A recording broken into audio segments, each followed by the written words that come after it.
ครับไม่ส่งครับพี่น้องเรากุ๊กก็กันเนาะมาได้ครับสิมารีวิวในปีถีรถจะใหม่ครับเนาะเดี๋ยวในรถล้ำในปีถีย่อยนะสตาร์ทอะไรมันนะต่ำเพียงนะนี่แหละสตาร์ทอะไรนะแล้วก็สั่งซื้อปีถีอันนี้จะใหม่มากทำไงนะเดี๋ยวจะเนี่ยกัน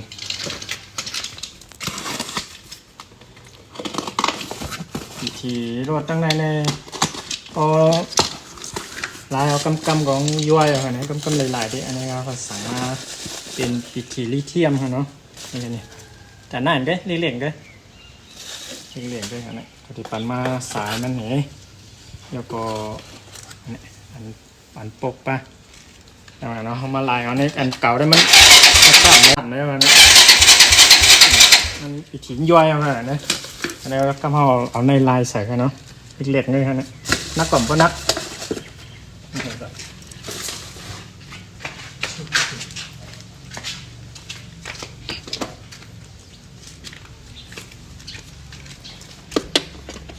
เนี่ยเนาะกีฬาก็มีนั่นแหละในกล่องเนี่ย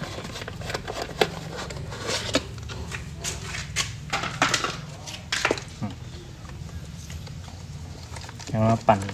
นาดมันออกก่อนอีกทีรถจะในแดมันก็เสียงว่างค่ะนะมันบล็อกขำกำไรลาย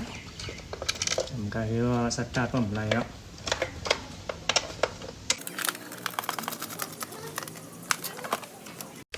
โอเคแล้วก็พิธีอันเก่าในออกแล้วเนาะ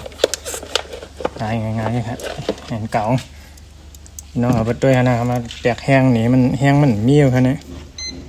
แห้งแรงสตาร์ทรถอะไรในเพราะมันแห้งมันถึงก็มันไรอย่างเงี้ยเนาะนี่ไงหรือ 10.5 ก็แหละมันตาที่สตาร์ทรถอะไรยังอยู่เลยเป็น12ขนาดนี้ 12.5 ขึ้นเลยกว่าเนี่ยมันย่อยมันเก็บไพ่ครับเนี่ย 10.5 ครับอย่างเงี้ยเนาะกำเขามาเอาปีทีหมายลายซะ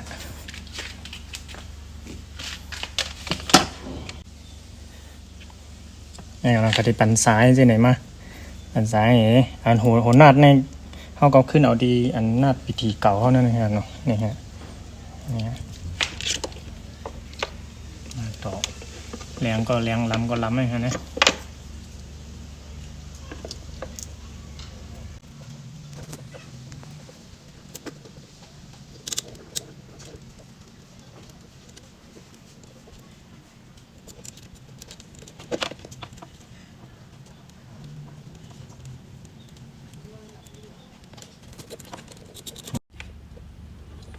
นี่นะแล้วก็จับให้มันๆเขาขนาดนั้นเนี่ยแทงผ่ายแล้วก็ใส่ล้ำก็ล้ำแรงก็แรงเลยฮะมีหยาบแค่นี้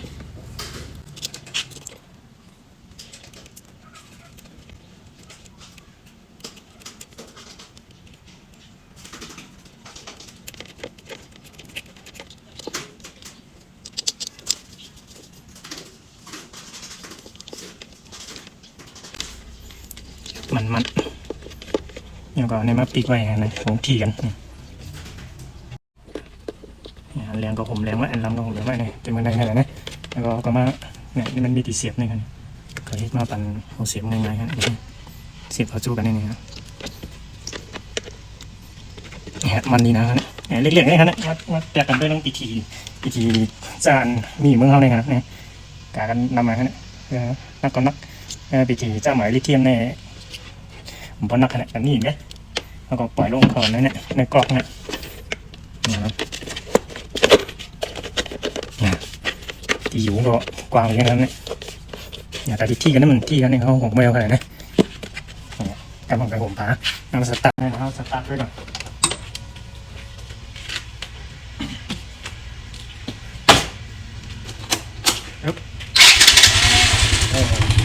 สตาร์ทง่ายครับเนี่ย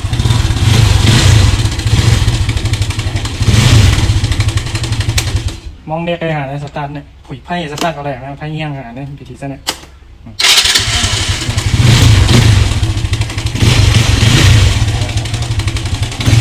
จับเลย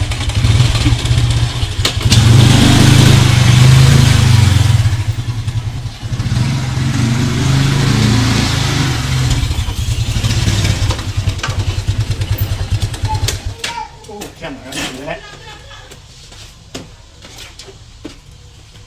พิธีเส้นในข้าวผัดสั่งมาต้องเมืองไทยกันเนาะมันเป็นพิธีลิเธียมฟอสเฟตใน12โป้งเอากันนะจะเป็น 6.5 แอมป์เปิ้นเป็นเจ้าเก่านั่นน่ะเป็น4แอมป์ไม่ขนาดนะ12โป้งฮะต่ำนักทางกันนะขามได้ขามว่าอันมาขาม10 ปีเป็นไรครับเนี่ยโหลดก่อยเป็นไรล่ามาปิดทีมแบบทางกันเนี่ยเป็นฮัดอันมาขามแต่นั่นค่ะเนาะ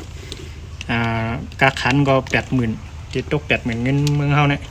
จังหวะพี่น้องเขาใครเนี่ยก็สั่งมากกันเนาะกับสืบมาญาติปิดทีเส้นได้มันสตาร์ทโหลดไรมันใส่โหลดไรตั้งแต่วันเตียนวันตู้ไฟอะไรหมดฮะเนี่ยโอ้โหลดติดขี่ลงได้ก็ครับผมนั่นได้ไปเลยจ้ำด้วยค่ะเนี่ยคุยกับว่าปัวมันป่น4 ปากซีขึ้นกับได้ไรหมดค่ะเนี่ย4 ปากซีลงไปค่ะเนาะวันเตียนวันตู้ไฟเนี่ยอะไรติดขาค่ะเนี่ยอ๋อค่ะพอสั่งพี่น้องเขาใครไรเนี่ยก็กับสืบมาเลยค่ะเนาะเขียนมาค่ะปีกันเนาะเนี่ย